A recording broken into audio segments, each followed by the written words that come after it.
Nous avons initié un atelier de renforcement des capacités à l'intention des animateurs de radio communautaires. Et c'est en relation avec l'agroécologie, l'agriculture familiale et surtout la transformation des produits agroalimentaires.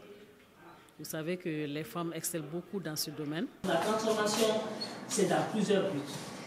Et comme je l'ai dit, le premier but d'abord, c'est nourrir le consommateur, c'est-à-dire nourrir la population, c'est nourrir la famille. Le contenu de cette formation porte sur l'hygiène et les bonnes pratiques de production de nos produits agroalimentaires, parce que les animateurs de radio, en tant qu'hommes de métier et puis en tant que communicateurs, doivent être sensibilisés et formés sur les bonnes pratiques d'hygiène, et notamment dans le respect de la sécurité sanitaire des consommateurs.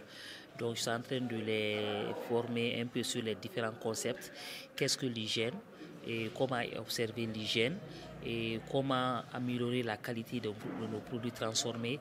Quelles sont les bonnes pratiques de production à observer et dans la transformation de nos produits agroalimentaires. J'avoue que cette formation sera d'un apport très appréciable, surtout que moi j'anime une émission à l'écoute du monde rural. En fait, les informations que nous sommes en train de nous donner, vraiment, ça sera un impact dans nos émissions, surtout quand on parle de transformation agroalimentaire par rapport aux emballages, par rapport aux normes, par rapport à la qualité. La Marche mondiale des femmes et nous sommes la solution. On fait une alliance qui dure de plus de 5 ans maintenant. C'est la 3e activité que nous organisons ensemble. Et nous avons un partenaire commun qui est Grassroots International, une ONG américaine qui nous soutient.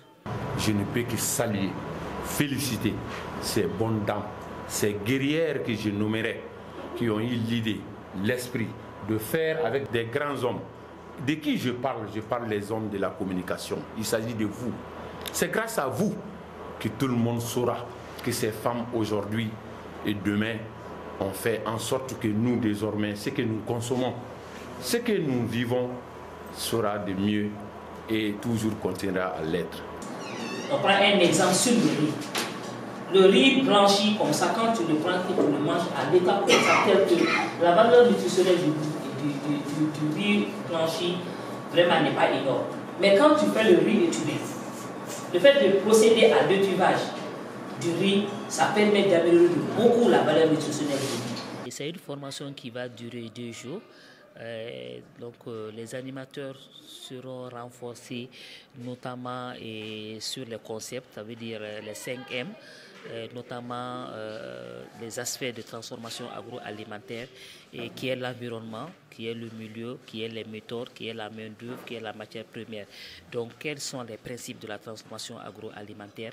Comment mieux communiquer aux consommateurs, notamment l'implication des transformateurs par rapport à la disposition des consommateurs des produits de bonne qualité hygiénique. Nous allons former une trentaine de personnes, des hommes et des femmes de radio, et quelques femmes qui viennent des 2 mouvements de la Marche mondiale des femmes et de Nous sommes la solution, qui sont des femmes qui interviennent dans le domaine de la transformation agroalimentaire.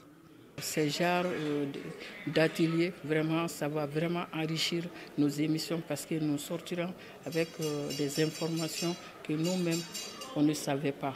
Donc on dit toujours, avant de donner l'information, il faut s'informer d'abord.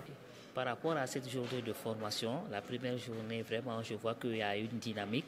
Et les animateurs de radio sont vraiment, disons, imprégnés du sujet, et puis sont conscients quand même vraiment de l'ampleur de la qualité des différents produits qu'on rencontre. Donc vraiment, ils sont là et ils sont vraiment interréactifs. Il y a beaucoup de questionnements et puis vraiment, ils sont impliqués. Et puis je sais qu'ils feront tout pour mettre en œuvre vraiment les conseils qui ont été prodigés et puis ceux qu'ils ont appris durant ces 2 jours de formation. Quand moi je venais, je ne pensais pas à ce genre d'atelier, parce qu'actuellement, moi, j'ai même arrêté de participer aux ateliers. Mais j'avoue que depuis l'entame, depuis l'ouverture, donc j'ai senti que c'est un atelier vraiment intéressant. Donc ça va vraiment enrichir nos émissions. L'objectif même de la formation, c'est par la suite pouvoir organiser des émissions sur les radios pour parler de ces produits, parler de leur qualité nutritionnelle, parler de leur qualité diététique et inciter les consommateurs à aller plus vers ces produits.